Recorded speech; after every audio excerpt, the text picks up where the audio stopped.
Notre environnement, il a beaucoup changé, le paysage, il est dévasté. Et c'est difficile au début parce que vous tournez la tête et puis vous vous dites « Ah oui, c'est vrai, c'est plus comme avant ». Encore aujourd'hui, des fois, je prends la mauvaise route. Puis il faut s'habituer, voilà. Aujourd'hui, ici, on n'entendait pas la rivière. Là, maintenant, elle est arrivée à son flux d'origine. Mais on l'entend. Avant, on ne l'entendait pas. C'est sûr que de se lever et de voir par la fenêtre qu'il n'y a plus le stade de foot, par exemple, ça fait bizarre. Je commence à m'habituer parce qu'on est obligé dans tous les cas.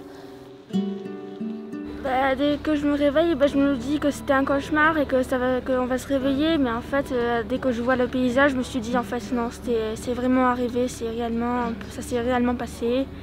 Ça me fait un peu de peur que ça recommence. Mais la colère aussi que ça s'est produit et pourquoi ici. J'ai envie de rester ici parce que j'ai grandi ici, j'ai plein d'amis ici, j'ai pas envie de quitter cet endroit parce qu'on est tranquille. Avant j'avais envie d'être guide de haute montagne, mais maintenant j'aimerais plutôt faire soit pompier ou secouriste en montagne. Plus tard je sais pas encore ce que je voudrais faire, mais en tout cas une chose sûre, je veux rester ici.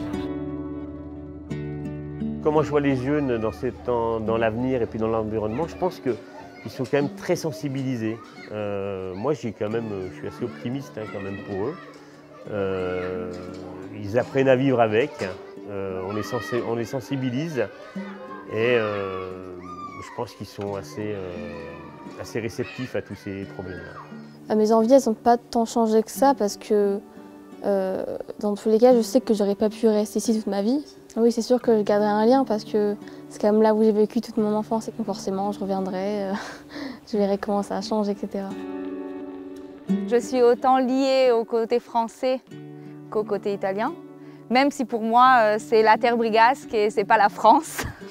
Et il était impensable qu'on aille ailleurs. D'ailleurs, moi j'ai travaillé 4 ans à Monaco en tant que secrétaire au gouvernement et j'ai tout quitté pour ne pas perdre mes racines. Sono tutte le premie brigasche, sono tipiche della Valle Argentina e della Valle della Roya. Ci abbiamo pensato, poi forse le nostre radici sono qui e quindi cercheremo e troveremo comunque una soluzione, ci auguriamo. Troveremo col tempo qualche soluzione, io sono più per rimanere ovviamente qua legata alla nostra terra, alla nostra Liguria di montagna. Là, c'est une des premières choses que j'ai pris chez moi. Et c'est écrit Carpe Diem dessus. J'ai envie de rester ici, ça c'est même pas la question se pose, parce que de toute façon c'est ici que j'ai envie de vivre, malgré la situation. Ça reste mon village, ça reste mon paysage, et il faut qu'on soit là aussi pour reconstruire ce qu'on aime. Donc oui, je compte pas partir. Ma no, questi eventi non hanno cambiato il mio approccio con la montagna assolutamente. La nostra volontà comunque di proseguire a vivere in montagna non è stata intaccata.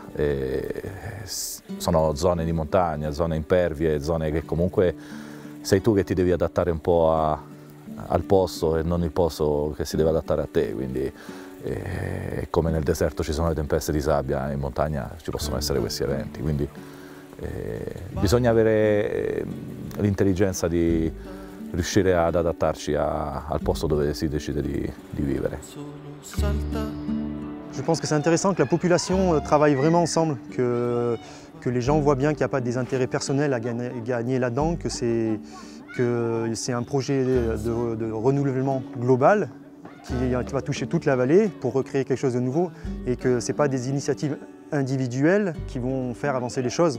Il faut faire le monde amènera le monde et en fait plus on arrive à faire, plus les gens seront unis et plus on arrive à attirer du monde et plus ce sera facile de recréer un développement touristique dans la vallée qui touche beaucoup de secteurs de l'économie.